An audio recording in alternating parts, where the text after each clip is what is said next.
Télévision, une initiative qui vous aide à promouvoir et puis bien évidemment à exporter toutes vos images, vos événements, quelque chose de culturel que vous voulez mettre en avant. Nous le faisons ici pour vous. Aujourd'hui, nous sommes venus pour voir une fondation. Cette fondation Femmes en Or est une initiative d'une certaine femme, Madame Gianni Kongwala. Elle réside en Suisse, elle est née là-bas, mais elle a compris quelque chose. Elle a besoin de faire connaître, d'aider et puis d'arriver à apporter quelque chose à sa population qu'elle aime tant. Ce pays qui lui est cher, la République démocratique du Congo, car ça lui vient de ses parents. Donc soucieuse de pouvoir donner, soucieuse de pouvoir apporter un petit plus, elle vous fait plaisir aujourd'hui. Voilà pourquoi elle a créé Femmes en Or, pour que chaque femme puisse avoir le moindre nécessaire, une brosse à dents, des serviettes hygiéniques, accès à l'eau potable, accès à des soins de première nécessité. Elle a choisi IKS Agency, on vous a bien précisé, la culture du résultat, et c'est aujourd'hui que nous allons vous proposer ces images. L'équipe est descendue sur le terrain afin de vous apporter et que vous puissiez voir et que vous-même vous puissiez aussi aider à travers cette fondation Femmes en Or. C'était dans la commune de Lemba, précisément à Terminus, l'arrêt que tout le monde peut connaître. Ils sont partis, ils ont aidé et regardez avec nous tout ce qu'ils ont pu réaliser. Donc c'est plus important que vous restez connectés sur ses propres réseaux à elle-même, mais bien évidemment que vous continuez à vous abonner sur Sakola TV, sur YouTube et sur tous ces réseaux, Instagram, Facebook. Regardez avec nous ces images, comment ça s'est passé aujourd'hui et surtout la joie et le bonheur que vous pourrez lire sur les yeux, mais aussi sur les bouches de ces enfants. A tout de suite.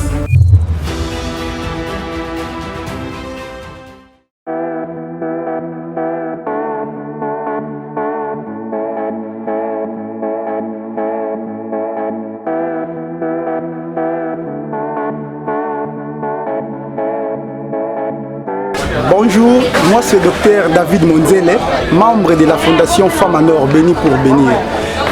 Je viens ici pour vous parler d'une activité que la Fondation organise. En fait, la Fondation a organisé une activité qui va concerner les 24 communes de la ville de Kinshasa. L'activité est de distribuer des bandes hygiéniques, mais aussi des sous-vêtements, des filles orphelines, des orphelinats qui sont ciblés dans la ville. Mais aussi pour sur hygiène bucco-dentaire pour être na biso bazala propre na monoko na bango mais aussi na intimité na bango. Boye tozo banda activité yango incessamment na Lemba Terminus sur l'avenue Kibali et puis toko étendre yango na ba commune mosusu ya ville de Kinshasa. Merci.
C'est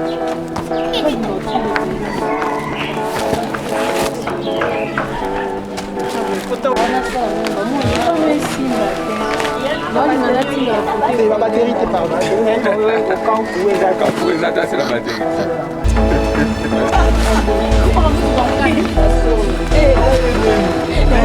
On a là les liens.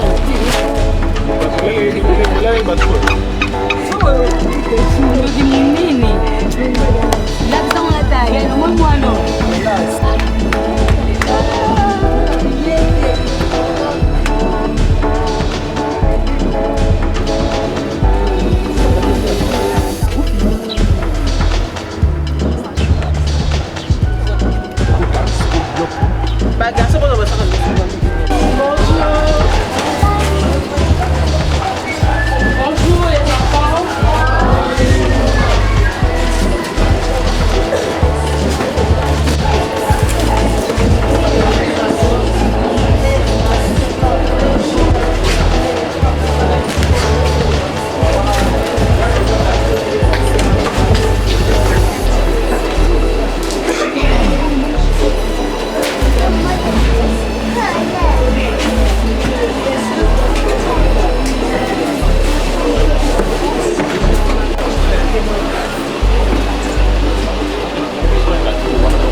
Banana na créa, soki moyen eza kotelema ensemble na bana to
Maman na biso na papa na biso na ngonga oyo. Pese merci pour la bolam na yeto bondeli na kombo na Yesu bondeli. Oh l'Éternel mon Dieu. Merci Seigneur mon Dieu pour ta porte na bolingo. Merci Seigneur mon Dieu pour ta mobate de la solo. Merci Seigneur mon Dieu donc c'est sincère pour la Seigneur. Merci pour ce que na ngoma oyo Yahweh. To na kanisi bebe to la mpresi na bondeli biso pe Seigneur. Au sangisi biso Yahweh. Yango na so peso merci. Merci Seigneur mon Dieu papa pour bon moi merci Seigneur mon Dieu pour la souffrance.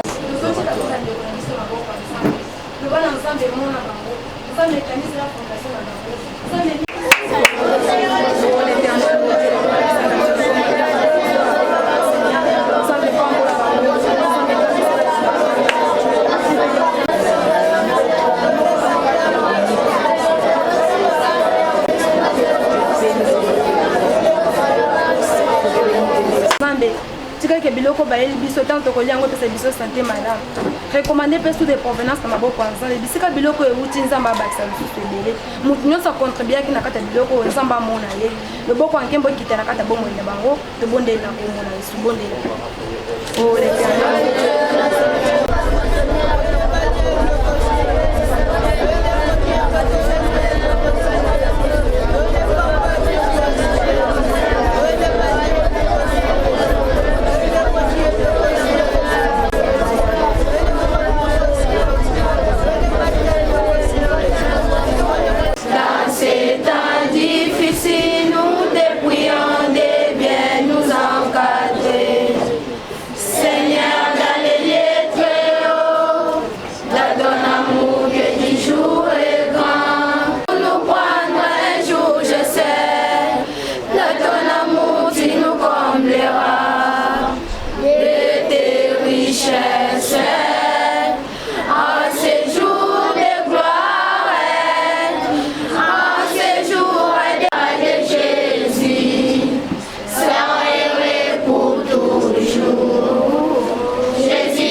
Docteur Monzele.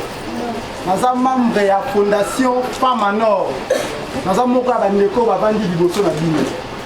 Na lingina bete du solo moko mokie na tango mokie penza sir ndenge nini basokola ka monoko. To ba brosa ka mine. Na banzi biso nous sommes allés à to brosa ka mine, n'est-ce pas?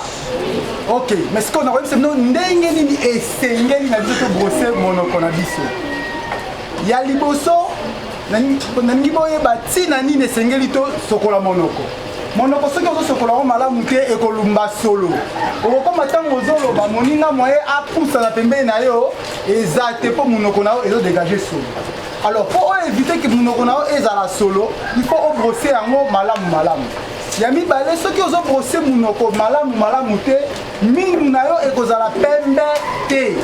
Soki mingu na yo pesa pembe te moye o attirante ba ko sepelana yango. Pour mingu na yo ezala pembe pe sengeli na yo o sokola monoko na yo malamu. Alors, ndenge ni ba sokola ka monoko, ça pas ça brosser. Ndenge ni ba sokola ka monoko. D'abord, nini o sokola monoko. Est-ce que vous avez ngai? Chaque fois au lieu et loco, au meliti, au lieu mikate fufu, l'osso tout et loco songolo pakala, o e coach na monokona, normalement tant aussi ici il faut sokola monokona yo. Classiquement, et c'est une habitude de sokola monoko, na tongo sokola muki na pongi, pe na butu ya avant olala. Na habitude c'est toujours sokola comprendre ngai. Normalement, ce qu'on lit est là qu'il faut se voir. Mais ce qu'on attend pour ça, la bonne montée pour Rosa Mamsou, Ozaki n'a pas sur place. Mais na tout le temps, la mouille n'a pas eu. Et là, quand il bosse, les années, pour ce qu'on a monoconayo. Il y a mis balé pétant au lingo là aussi, si ma communauté sa journée, avant on m'a dit, il faut ça nini, pour ce qu'on appelle monoconayo. Ce qu'on a là, on a tongo. Pe na popo avant là, on a chance que minunayo est à la peine, pe monoconayo est ma solo, té. Mais ce qui fait chaque fois aux liés aux sokola monokonayo, aux associations na chance belé, minu na weza la pembe makasi pe monokonayo eza la solo kito. Alors nani ni ba brosa ça. Et là quand il bosse moto sur la posa nango eza brosa da. Est-ce que bino nous bossa na brosa da na bino? OK. So oza na brosa da eza dia malamu. Aussi oza na brosa da na yo. So ko oza na makoki, il faut appeler na pâte dentifrice. Pâte dentifrice to benga ngo communément maxam. Alors voilà, yango. Vous appelez na pâte dentifrice na yo. Au cause pâte dentifrice likolo la brosse na yo. Normalement, il faut pâte dentifrice na yo ezwa tout au long ya brosse na yo. Botala malamu ndenge na zotia ya ngai. Soki botali malamu bomoni komona ete pâte dentifrice na ngai ezwi brosse na nga mobila. Bomoni te donc siko na quantité oyo eza suffisant mpona nika monoko na ngai. Mais ntango nazonika monoko na ngai naza na posa ya bi eloko mosusu na posa yango eza mai. Mai ekoki kozanga te ntango osukola monoko na yo. Okoki kosokola monoko te sa oza na mai. Oza na brosse, oza na pâte dentifrice, oza mpe na kopo na yo ya mai. Mais ntango ozwi brosse na yo, première chose yo kosala mouvement ya liboso ntango otie brosse na monoko eza mouvement ya de haut en bas. C'est-à-dire osimbi brosse na ona olalisi yango bona minu na yo ozomatisa pe ozokitisa yango. Est-ce que tozo se comprendre? Tozo se comprendre? Na minu na yo bomoni nde na tie n'est-ce pas? Bomoni exercice na sali na oke na likolo na ozonga si avantage eza nini? Avantage eza brosse na yo ekozoba minu na yo nyonso moko. Soki osali mouvement na 30 fois oniki ba minu na yo nyonso. Soki osilisi kosala aller retour ya mouvement ya de haut en bas nde okoki kokende nango de gauche à droite. Toyokani mpona kotuna bino demi-tuna oyo akorépondre malamu akozwa cadeau ya liboso tomemeli ye après liya miso. Alors tant aussi que ça mouvement na yo certainement okozwa fulufulu ya pâte dentifrice na monoko na yo. Na boye ekosenga na yo mai na yo sur une importance otie mai orince monoko na yo mbala moko mbala mibale mbala misatu obwaki jusqu'à ce que na monoko na yo fulufulu ekozala lisusu te nde otiki kobrosser monoko na yo. Soki aussi si konika minu na yo brosse na yo etikali propre ozwi pe mai osokoli yango po fulufulu amesila ozwi sikoyo brosse na yo obandi kosala mouvement ya aller retour likolo ya lolemo na yo parce que soki oniki mpe lolemo na yo te monoko na yo mpe ekosala nini ekobima kaka solo. Bozo comprendre ngai? Donc en dehors konika minu il faut mpe onika lolemo na yo okotisi mpe brosse na yo ozokende yango ozongi likolo ya brosse. En tout cas faut continuer le tuna. Est-ce que mutuna ezali? Nani azala mutuna? Mutu azala mutuna azali te? Natuna bino to brosser monoko na biso toza na posa biloko boyimba. Olingi osokola monoko na tongo oza na posa biloko combien? Ah nakati ba douce ba otomba misapi po ko comprendre.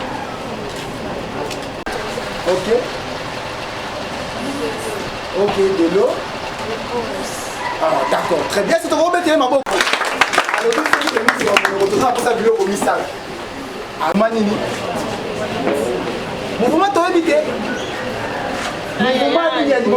Alors, tant aussi, si on dit qu'à minu, et là, on se connaît qu'à Ezanini, après, on dit qu'à minu, et là, on dit que le top, il y a un peu de pression, et là, on dit qu'à Et là, on dit que ah, moi, on dit que c'est l'olème. Très bien.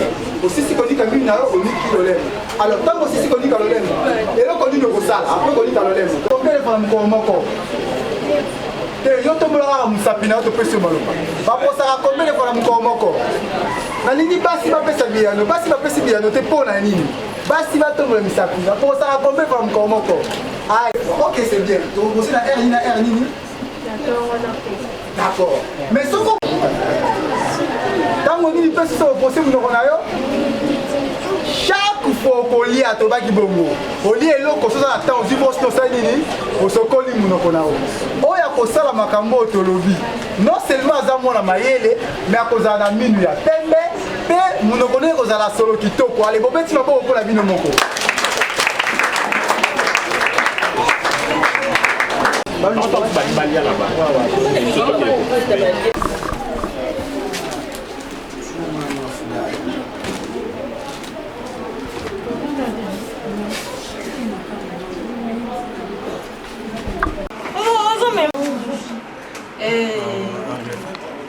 Madame Agnès Tanga, je suis infirmière. Nayo Smolana Bino, mingi pona ba règle. Mais avant de banda ba règle, il faut boyer banan adolescence c'est nini. Hein, ozaki bébé, adolescence c'est la période où de l'onganango de première enfance, ozaki bébé ti ozoki ndenango na étape tant on commence à partir ba 11 12 ans, tu as mis dans l'adolescence. Et là, on y a dans l'adolescence, il faut plus que épargner les garçons, tout dans la fille. Dès que tu as remarqué, comme il y a un moment, comme 11 ans, comme il y a un bassin, il y a un fou. Comme il y a un bassin, il y a un fou. Et après, il y a un poil et comme il poil ça m'a fait un poil et comme bima. Et après, il y a un poil et comme bima. Duana et adolescence et après bah si nous on bandi comme on a un certain moment au vandika boye au moni makile bimi pam suba ganga e nazoki ki pa mama nazoki ozoki te okoli tango okoli wana biso pe ba mama to sa kabongo tango bimi okoli ozui okobanda sitango ebimi oke pa mama azo encadrer bino olakisi mama tala na lali na lamuki kaleso nange emuye na makila tosala ndenge nini mama ebi nini arosala mpona bino to yango lelo toyeka koflashe bino mokie eza nango makambo ebele ya koexplike bino sur ça ya kobangisa ya kokebisa bino ke ntango okomi deja komona boye kokende su nzela boye gauche droite te batindaki yo na coin yo ke telema nanu batindi yo loso oyo temi nona ya papi na coin mabe po okomi deja mwasi ya papi wana kopesa opezemi omemi ngambu mama azwi sous charge mosusu likolo ya charge faut koevite donc ntango omoni deja basigne ya barègle bongo il faut éviter que ce soit plus ou comme vraiment camarade à maman. Faut éviter makina tango banomona omoni ya liboso. Et après comme on voit chaque fin du mois. Chaque fin du mois ndoko eba ndenge nini comme ko bima chaque fin du mois okozwa calendrier. Ozwi calendrier na février biminga les 3 wana okomi ko calculer jour ya sima to ya to relaxa bino ndenge nini bokoki ko calculer ba cycle lelo toza wana te lelo toza na bande hygiénique. Comment to ko utiliser bande hygiénique? Pourquoi d'abord faut utiliser bande hygiénique? Bande hygiénique tozo utiliser ngo tango makile zobima ozala témoin si asali bandi ko beba na bisima bilamba otelemi boye makile bimi baya mibali bamoni na sima baleki ya mike pe bamoni na sima boya tuna mama bande hygiénique ba utilisera ngo boye na tongo tango la muki osukola tango ozana période wana règle et bandi déjà ko bima yo faut ko yeba ko sukola ozwi mai na yo cantine ebele tonda okena na douche obandi kosukola nanu na se obandi kosukola obandi kosukola obandi kosukola okomona makila esali na minute ane esali nini ekati ezobima su te wana okomi propre osukoli mpe na likolo boye ntango osisa ozongi na chambre ozwi bande hygiénique il faut tia bande hygiénique no bien mpo otache mpe te soki otiango kaka vaike ekokweya mpe oyoki soni na miso ya bato fo zwa yango eza na cole ya liboso tozwi cole oyo tolongoli moni mapapu o mibale kaleson na biso awa eza katikati awa esika mapapu oyo mibale okokole yango okole yango boye awa na se il faut kolongola oyo ntango olongoli oyo cole pa atikali cole atikali okole oyo na se ya kaleson na yo okole yango boye ntango okole yango ozwi olati ntango olati awa liboso efandi na nsima mpe efandi mpo soki etombwami boye makila ekokobima boye ebebisi yo elamba soki etombwami mpe boye makila ekodevie liboso ebebisi yo elamba dufu ekangama makasi evandi bien ale olati ntango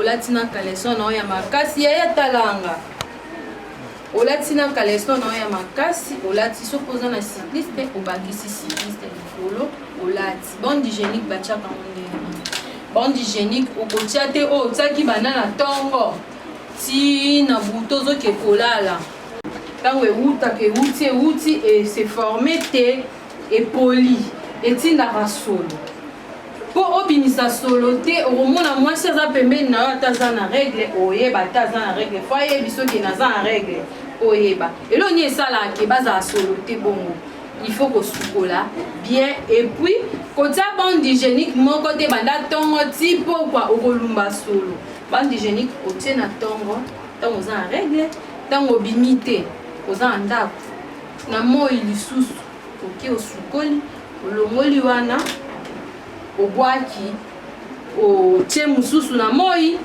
na pokwa lisusu avant olala osukoli lisusu ozwi bande hygiénique mosusu otie bande hygiénique kozwa bande hygiénique te nde topesi yo boye olongoli ntango makila ezali olongoli yango boye oke odindisi na libulu awo ese omemisa bango ngambu mpo toilette bando etonda chaque jour bando olobela bango toilette etondi bande hygiénique ntango osilisi ntango ozosukola ofungoli yango awa moni nde nafungoli wana eza na makila deja wana oza na douche osala yango libanda te osala yango na douche ofungoli baoyo nyonso oyo ezalaka na makila odindisi yango nde na toilette oyo eza sachet olongoli yango olingi yango olingi oke na poubelle obwaki ezala na rouge ya makila te mpo motu mosusu aya na nsima amonaki kingandi aza na règle eza eloko babombaka eza eloko balakisa motu nyonso te nga na bandi te yango nayaki lelo mpona sola na bino. Combien de fois faut tosalela la bande hygiénique? Pardon? 3 fois. Tosalela nde nini? Yaya tosalela la bande hygiénique nde nini?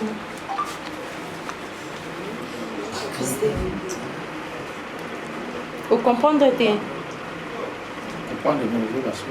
Yaya ya nsima aza na soni okoki mpe kobota soki osi omoni soni te bamama nyonso baza bare okoki kobota yango toyebisa bino yango mpo boyeba bozala mayele ntango okomi na règle okendaka mpe oboti okomi mama soki règle tosalela la bande hygiénique.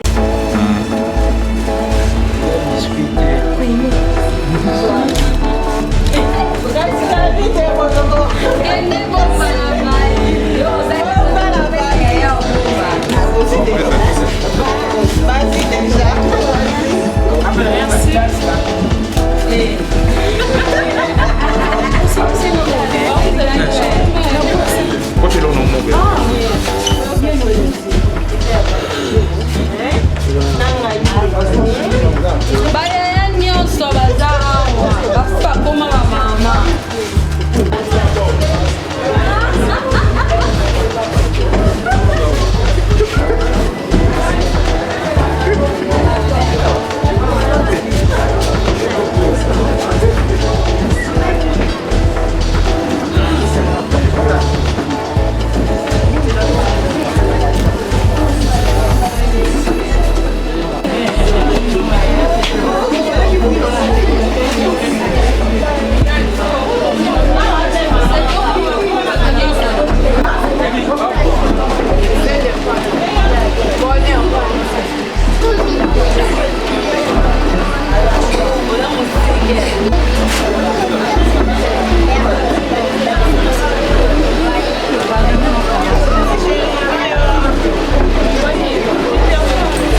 m'appelle la Grâce Kitenga. Napesi merci pour la femme Arnold pour la nyonso ba memeli biso nzamba pambola bango pesa bango su ya mingi azonti bango su ya mingi sika iti a protéger bango pesa bango su ba mbongo bele en face so apesi bango su mbongo bele bazan su ko cancela biso te na pesi merci. Comment la nga honoré a pesa merci na fondation Femme Arnold nzamba pambola bango ona so ba service na ba conseil ba pesi ba ndeko biso basi na ona so ba memeli biso nzamba pambola bango. Merci.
Oui, biso tozali Fondation Femme Nord, toyaki na orphelinat on a visité bana.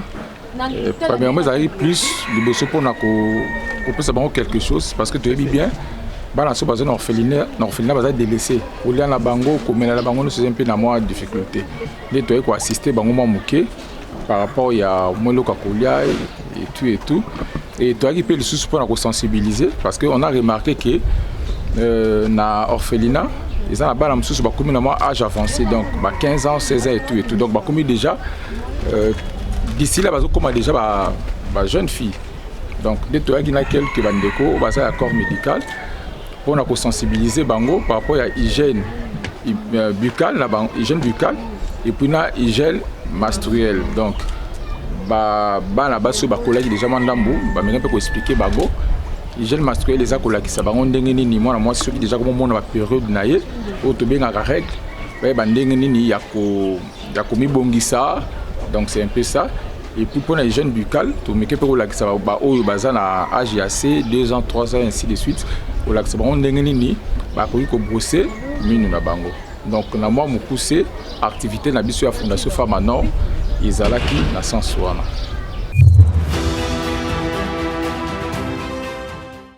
Mais je vois Madame Wani à côté de nous. Que je pense que sa présence nécessite une surprise. Cynthia, revenez. Oh, mais c'est quand tu me bisonnes. Bon, voilà. C'est qu'il faut qu'il m'a bisonné pour l'été. Pour cette surprise, la surprise, je me laisse entre les mains du Seigneur.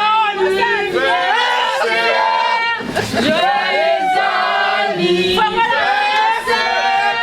joyeux anniversaire,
beaucoup. Merci à Maman Gianni Kongwala. Merci, vraiment, je vous aime beaucoup.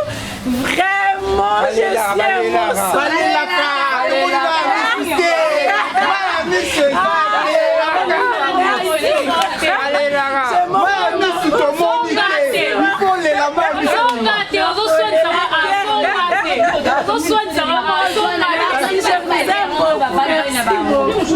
non, vous êtes formidables.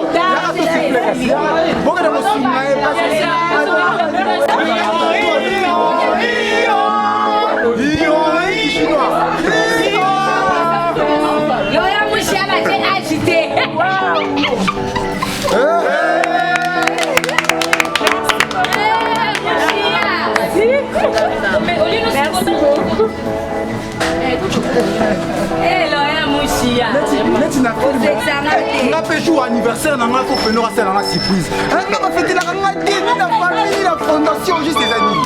Fondation Kanisanga. Merci beaucoup.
Est-ce que vous êtes tous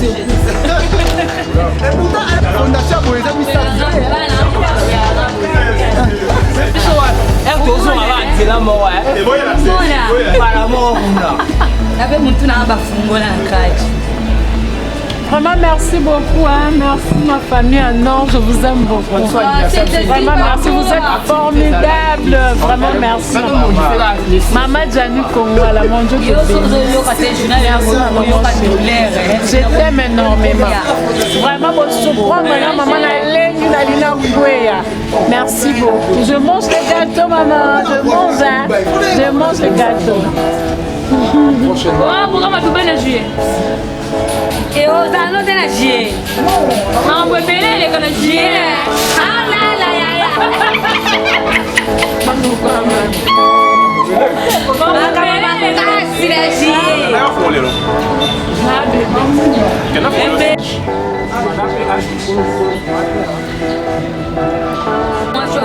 On a capé là, surtout côté ma collègue, non, bah ça là, photographe gentil. Après, un scoop de 5 pays, secrétaire, après, un pays.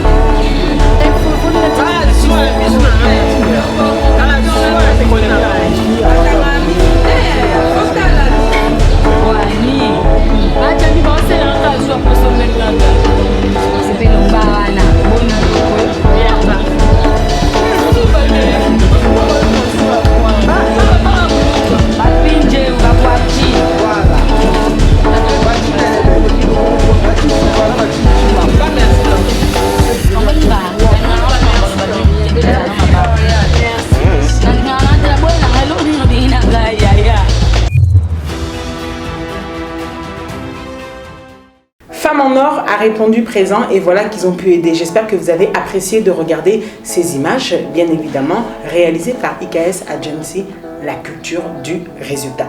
Nous nous retrouverons pour une autre occasion. Si vous avez besoin, contactez-nous dans les coordonnées qui sont là. Je vous rappelle que cette femme avait le souci de créer cette fondation Femmes en Or pour venir en aide aux orphelins.